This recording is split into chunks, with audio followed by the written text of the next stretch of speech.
Hello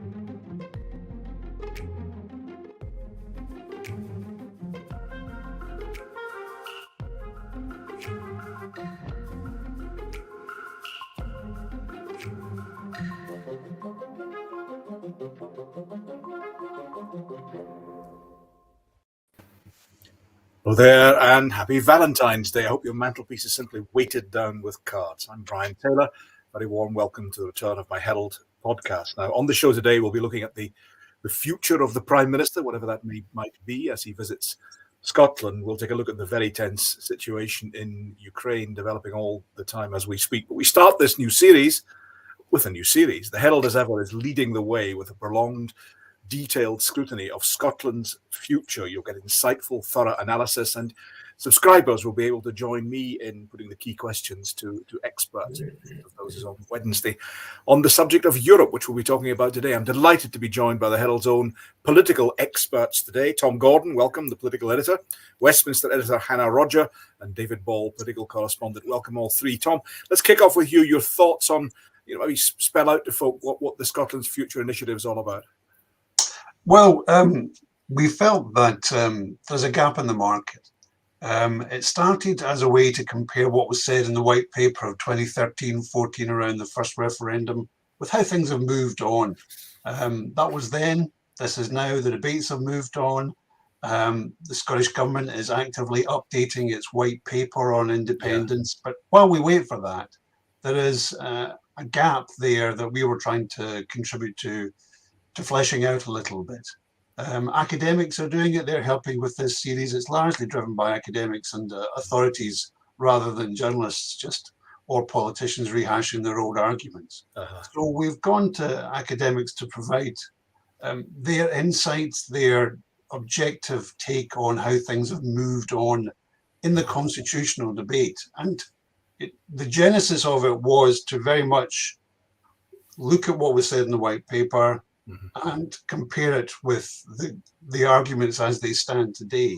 But we've kind of expanded that. We've moved beyond the constitutional debate. So the series will also touch on devolved areas like health, education, and transport, and things like that. Yeah, because people expert driven, and it is basically just filling that gap in the market because people want an informed debate. We have this habit in Scotland of going round and round the same talking points, and it's quite sterile.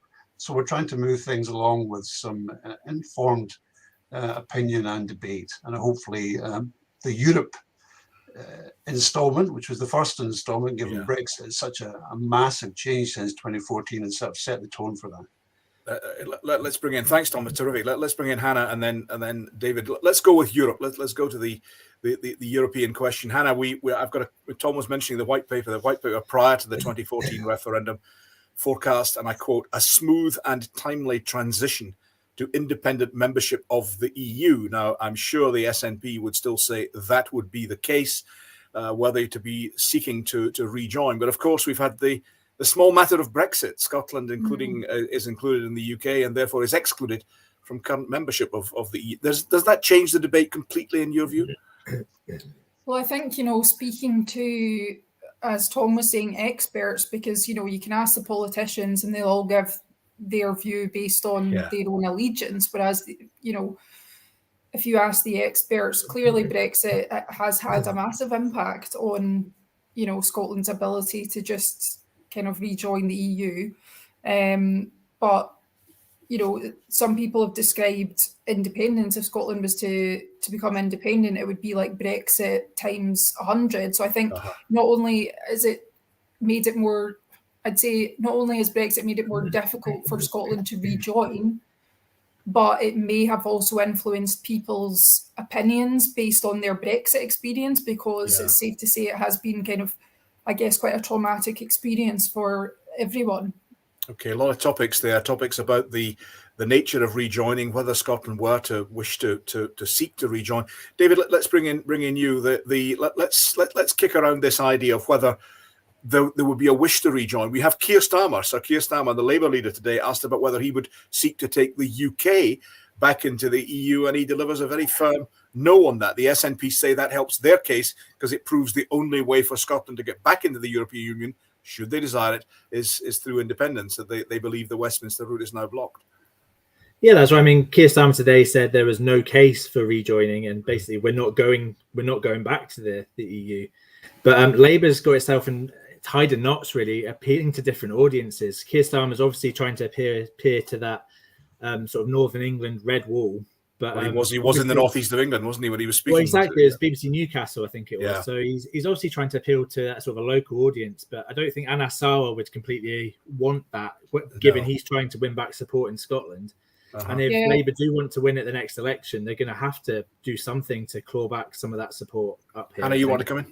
Yeah, no, it was just on that point, David, because I was looking at like some comments from Anas Sarwar ahead of the elections last year, and his point was, he would say that it would be beneficial for Scotland if the UK was more aligned with the EU, so I think you're right, he is kind of appealing to the north east of England, but it's almost like he forgot that everyone in the whole of the UK can hear what he's saying. One BBC, when you do an interview in Newcastle, it's used everywhere. Yeah. Yeah. Sorry, Hannah, please. Yeah. No, I was just going to say it'll be really interesting to see how Scottish Labour navigate that, because it is a bit of a spanner in the works. Loads of luck with that one, Anna. Tom, in the Herald series, really intriguing article by Alec Neil, former cabinet secretary, saying, warning Nicola Sturgeon basically that she would lose IndyRef 2 if she makes the EU return implicit in that. Yes, I mean, this is quite a point of live debate within the SNP and the wider Yes movement, how to approach this. The argument goes that if there is a Yes vote and we move to an independent Scotland, is EU membership then automatic?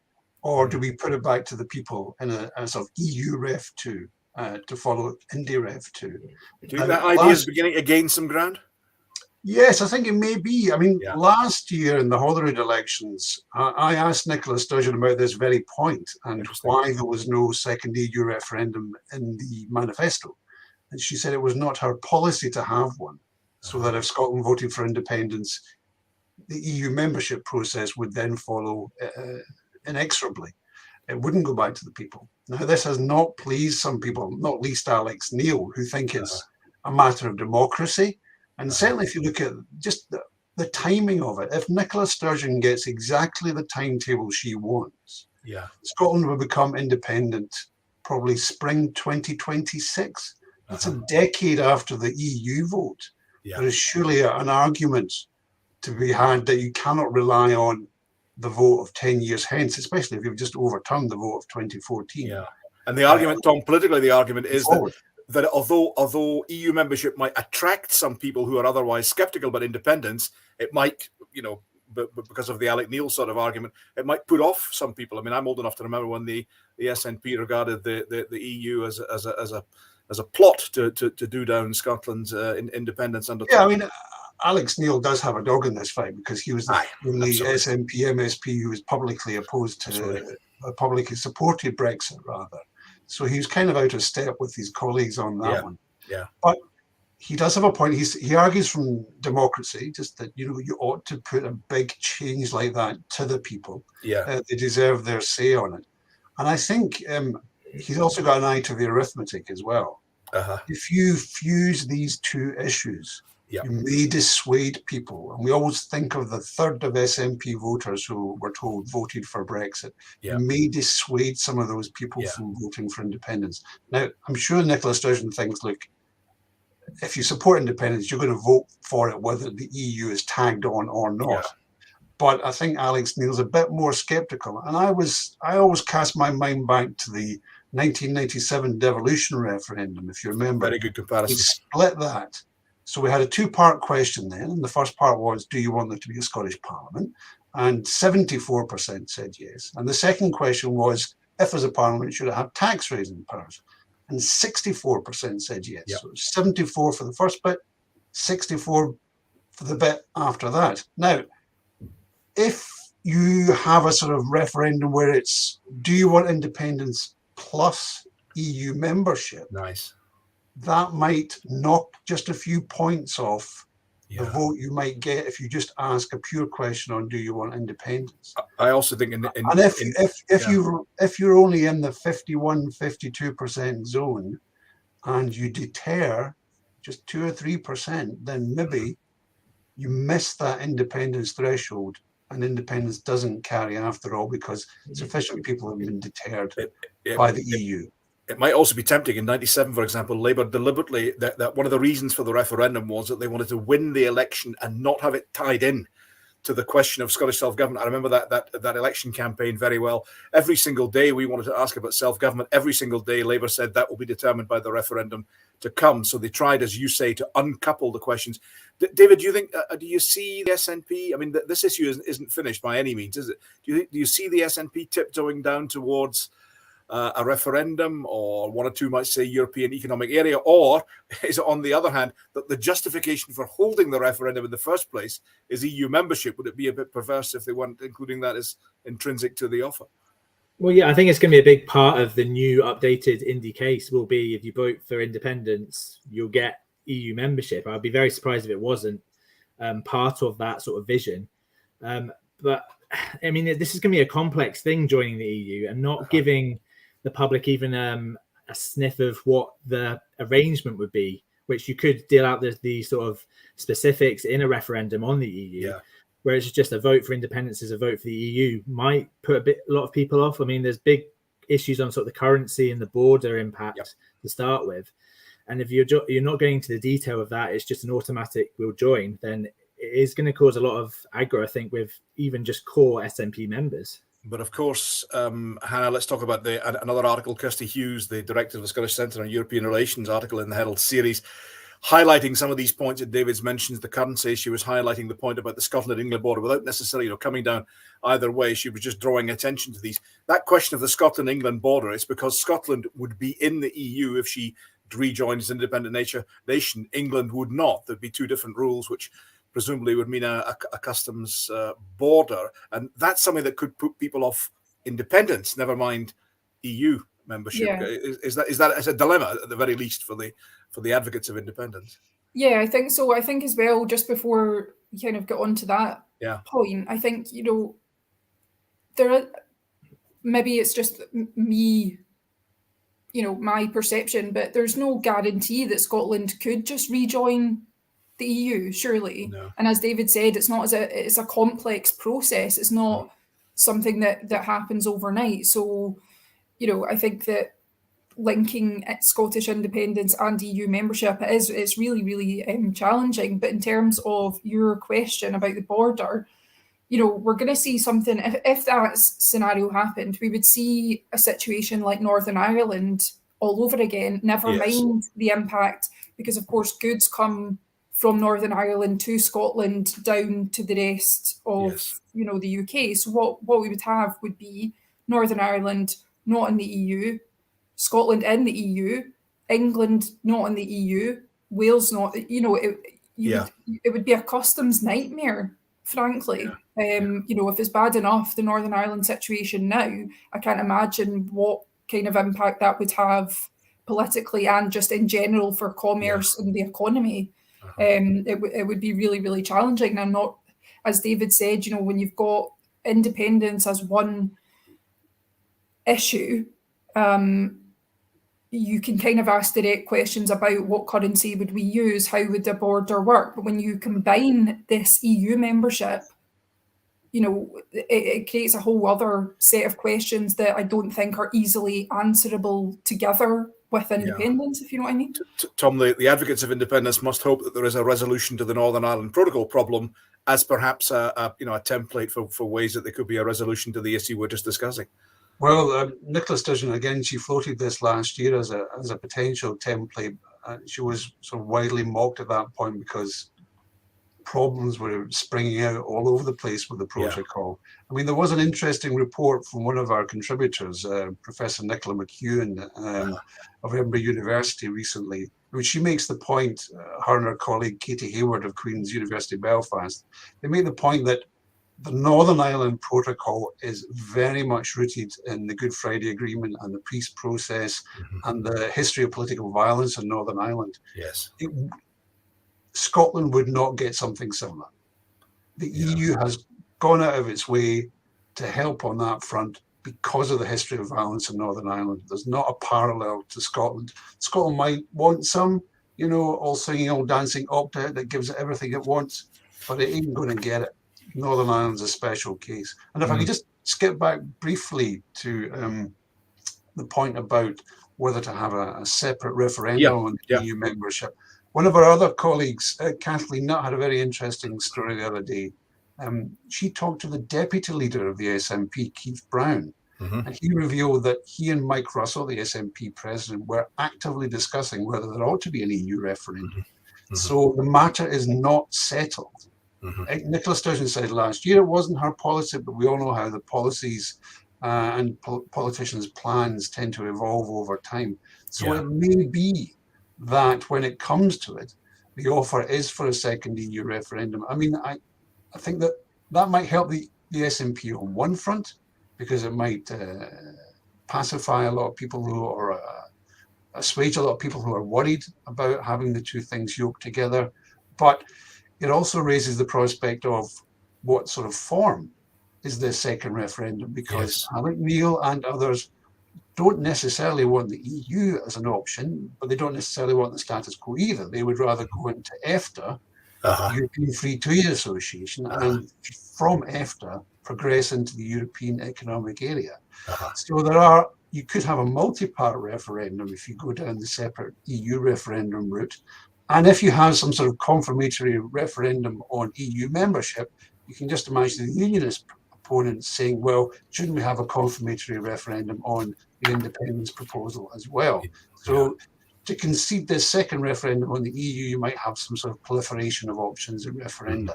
Might solve one problem but create others, Yeah, but I think the issue is in flux, is the main thing. I agree.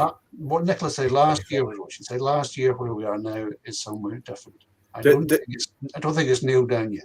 David, we heard from Graham Avery, an excellent article again in the Herald series, saying that he reckoned Europe broadly would welcome Scotland because Scotland would be cooperative. Scotland has had several decades of meeting the European constitutional tests, etc. His estimate was 3 to 4 years for Scotland to rejoin. And he pointed out that, that there could be difficulties in trade Scotland to England, but he said there were difficulties in trade Ireland to England when the separate Free State was formed. But he reckoned that perhaps Scotland could build better relations with the European mainland, if we can use that phrase. And he also reckoned no Spanish veto. So he was putting forward a scenario in which it could be beneficial ultimately to Scotland. Yeah, I mean, and it could be very beneficial to Scotland. I mean, the SNP are very quick to point out the benefits of staying in the European market and staying as part of the bloc. But there will be big issues that weren't there before Brexit, that are Scotland now joining outside of the EU, because there was talk about sort of trying to alter the membership of the UK to meet Scotland's needs. But now it is like we would be going into the EU potentially with the UK pound as our currency. There's lots of complexities, and the 3 to 4 years probably something the SNP wouldn't be keen on if they want if you think when we're going to be independent, and then another 4 years at least until we're part of the EU. It's a huge drawn out process, and there's going to be more questions and more issues. And we probably haven't seen the end of sort of some of the issues we're already seeing with Brexit and what those negotiations sort of entail. But of course, if Nicola Sturgeon were here joining us, and I'm sure she will at a future podcast, but if she were joining us, she would point out that Scotland was told in 2014 the way to stay in the EU was to stay in the other union of the UK, and that hasn't quite happened.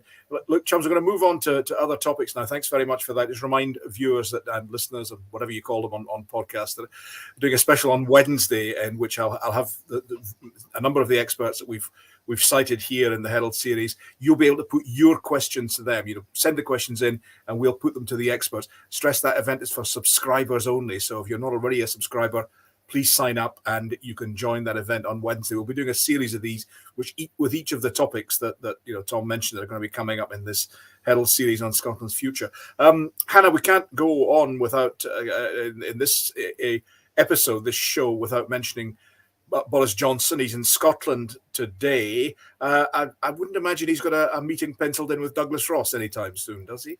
Maybe he does. Maybe they'll make up.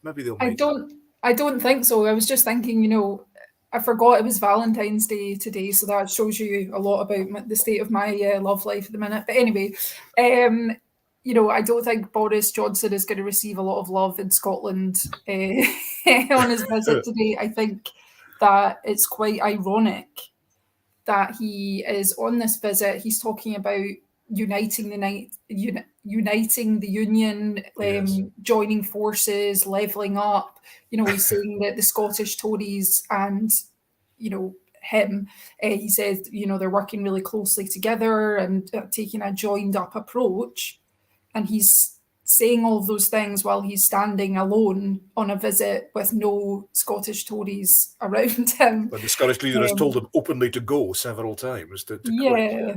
So that, It can't be easy. It's a tricky situation, and there's still a lot of talk, as much as the Scottish Tories, and obviously Tom and David will be able to share their views on it, but there's a lot of talk from the Scottish Tories that, Douglas is fine, it's not going to affect him, even if Boris Johnson doesn't resign. Somehow Douglas Ross can remain in his post, but I haven't really heard a logical argument as to how that would work. I don't know if Tom and David have heard much about it, but it's certainly, I think Douglas has created a bit of a situation for himself by calling. But of course, he is elected by the membership, not appointed by the Prime Minister. Tom, what are you hearing on that scene? This is a difficult one for Douglas Ross, isn't it? I think it's awkward and embarrassing. I don't think it's lethal, because if Boris Johnson stays on, despite being a rogue, it seems pretty rough on Douglas Ross to have to resign for being principled. And I don't know who's going to come forward and make that argument that Douglas Ross was too principled for his own good. We should get rid of him and have another rogue in there. It's a tough pitch. Have they got some rogues waiting in the wings in the Scottish Party? Presumably they do. So sorry, I think he can try and take credit from it. He'll just sort of try and flip it on his head and said, well, look at me. I'm the guy with principle. I spoke my mind. You can rely on me to speak my mind and look at, I'll stand by my guns on things like that. Yeah, I think other people in the party as well. I mean, Ruth Davidson's got his back as well. I can't see a delegation going to Douglas Ross and saying, you've made a mess of this one, son. Time to get out. I think a lot of senior Tories in Scotland will privately agree with them. Even if people don't suggest that Douglas Ross has to resign, how does he navigate, for example, the next general election if Boris Johnson is still leader of the Tories? How does he explain that? How does he navigate the party conference in the spring? Scottish Party conference. I mean, to be honest, I'm thinking more in the short term. I'm more thinking about the local elections and the conference. Yeah. Whether Boris Johnson makes it to the general election is a much bigger question. And there's a lot of time between now and then. It'll be embarrassing. He'll just have to put on his hard hat and lump it, I think. The other parties will have a good crack at him. They'll have a lot of fun at his expense, but he's just going to have to take his knocks on it. He's a football referee. He's used to getting abuse from the sidelines. David, I'll bring you in a second. Hannah, I should have asked one thing. Where are we on the party's inquiry? What stage has that reached? So where are we? It's literally the only thing that I've been thinking about and writing about, really, apart from Ukraine in the past couple of weeks. So the latest is, obviously, last week the Met Police said that they had sent out these 50 questionnaires to Downing Street staff. It wasn't clear as to whether Boris Johnson was going to receive one or not. It was kind of, estimation that he would receive it. So we have heard today that he did receive a questionnaire. Downing Street has told us this morning that they won't confirm today if he has actually filled it in yet. They are not going to release the information that he provides in the questionnaire. So they're not going to make that public. But they're saying, we've got 7 days to send it back, so we will send it back in that time. Whether it stays private, I don't know, because there's a lot of things which aren't officially released that somehow end up in the media from Downing Street. So we'll see what happens there. But that's kind of where we're at. And of course, to throw a spanner in the works, the small issue of Cressida Dick resigning last week, there's questions about whether or not that will impact the investigation. So, Hannah, could he stay in office if he faces a fixed fine? It would be a fixed penalty if he gets that. Could a prime minister stay in office in those circumstances? I mean, the only thing that I can really say, on that is looking at previous prime ministers and previous examples, and I don't see, if he receives a fixed penalty notice, that's still some form of prosecution. It's the person who receives it has committed an offence. Yeah. Okay. So you can't, if it was anyone else but Boris Johnson, I would say no, absolutely not. They would be gone. Yeah. And I think a lot of I don't think the Tory MPs would stand for it if he said, well, I'm still not going to resign. But there have been reports that he said he still wouldn't resign even if he would treat it like a parking fine and wouldn't go. David, let me bring in another topic. The Prime Minister announcing 2 new, he calls them free ports. The Scottish Government prefers the phrase, I think, green free ports. But the actual Greens, who are in an alliance in Scottish Government, they're not exactly happy with this, are they? They're pretty upset. Well, yeah, I mean, these green ports, free ports, whatever you want to call them, they give sort of a special sort of tax break and lower tariffs to big businesses, which doesn't really fit into the green sort of mantra or sort of ideology about sort of leveling up the sort of playing field between big business and the public sector. So this has been sort of brewing as a row in the background for quite a while between the Scottish and UK governments. The Scottish government they brought forward their alternative plans. Talks broke down. Ivan McKee, who was leading the Scottish government talks with the UK government, got replaced by Kate Forbes because he wasn't making much progress. Mm-hmm. So it was always going to sort of blow up. But even now we've got some sort of agreement. The UK government are kind of questioning whether the Scottish government Greenport plan is actually what's happening. And they've long argued that the demands of the SNP were for sort of stuff that dealt with the climate change. They want companies to make commitments. And that's why they call them green ports, Yeah, and to sort of workers' rights. But the UK government has always insisted that if this happened and there were special circumstances in Scotland, they would essentially just be less competitive than the ones that are being set up in England. Less attractive. Yeah, okay. Yeah. We'll see what comes of that. Hannah, you mentioned you've been doing stories about Partygate and of course the dreadful tense crisis in Ukraine. We're just coming towards the end of the program, but it would be perverse not to mention that we have headlines in the newspapers saying Europe on the brink of war. It really is. It's obviously a serious concern. Where do you see that going? An impossible question, I know, but nonetheless. Yeah, I mean, give me a crystal ball and I'll tell you the answer. But no, certainly it's not improved at all. I know that there's going to be Boris Johnson's going to hold a Cobra meeting on Wednesday, but Liz Truss probably as we speak actually is chairing one to talk about the consular assistance that people can receive who are still in Ukraine. So obviously that comes after the Friday announcement where they said any UK citizens in Ukraine, please leave now. So now they're kind of, I think, trying to figure out, okay, how can we help people who are maybe not wanting to leave or who need help to leave the country? And certainly Boris Johnson today gave quite a kind of, I guess, traumatic assessment. He said that, potentially there could be an invasion within the next 48 hours. So, it doesn't look as if the situation's kind of de-escalating any time soon. No. David, we have with the sort of varied responses from Ukraine, the Ukrainian ambassador to the UK, first of all saying that they could perhaps shelve that idea, that ambition of NATO membership, and then having to roll back from that. That's obviously what Russia's after, isn't it? An end to that. Well, it's among the things it's after, is an end to that ambition of NATO membership for Ukraine. Yeah, I mean, Vladimir Putin basically wants them to rule out that that Ukraine will ever join NATO. He sees it as some sort of threat, but whether that's going to happen, I mean, Ben Wallace was criticised by the Ukrainian sort of, I think, one of the diplomats at the weekend for saying this is basically smells of appeasement, essentially. Of Munich, yeah. We had the Crimea sort of crisis in, I think it was 2014, where we put sanctions on Russia after it annexed a bit of that, but it hasn't really gone away. There's always been sort of this ambition, clearly, of the Russian state to want to get its hands on a bit of Ukraine. And yeah, whether that NATO commitment will sort of end that sort of appetite? It's pretty unclear. Yeah, and the talk, Tom, from the West is still of applying sanctions in the event of Russian military involvement, rather than at this stage military involvement on the West's own part. No, I think we'll see how effective those might be if they are called upon, given all the Russian money swirling around in London, for instance, that has been allowed to circulate for years and years by the UK government. I think the almost sort of like common point among the Western allies has been the refusal to put in troops. I mean, there may be some kit going in there, but I don't think anyone's going to put any boots in the ground.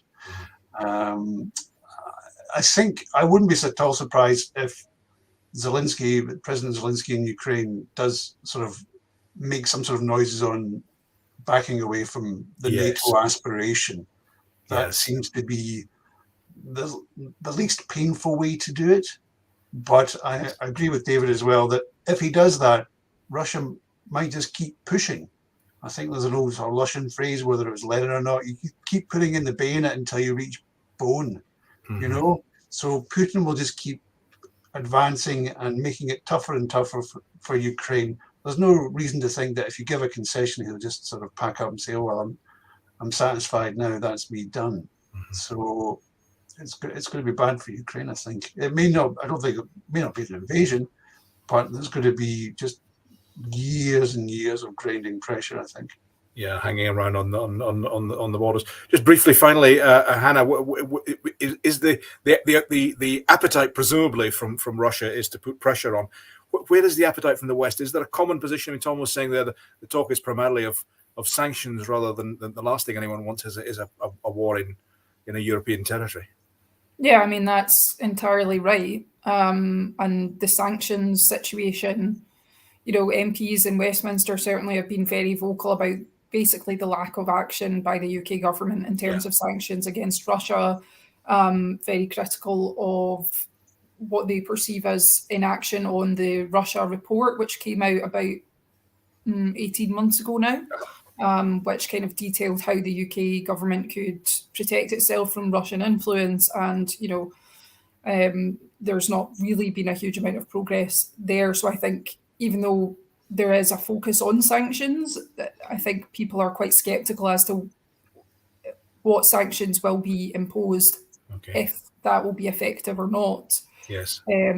But certainly, you know, no one wants to go to war. Yes, so, I think so. Think of King Lear, I will do great things. I don't know what they be, but the world will be amazed. It's a relatively vapid threat, but never mind. Hannah, Tom, David, thank you very, very much indeed for joining me for this. Now, remember, folks, that special program on Wednesday, special podcast, chance for you to submit questions. I'll put them to the experts in the quite remarkable Herald series on Scotland's future. So watch out for that. Watch out for future elements of the Scotland's future series as well. And many, many thanks to my guests for today, and from me, Brian Taylor. Toodaloo the Noo.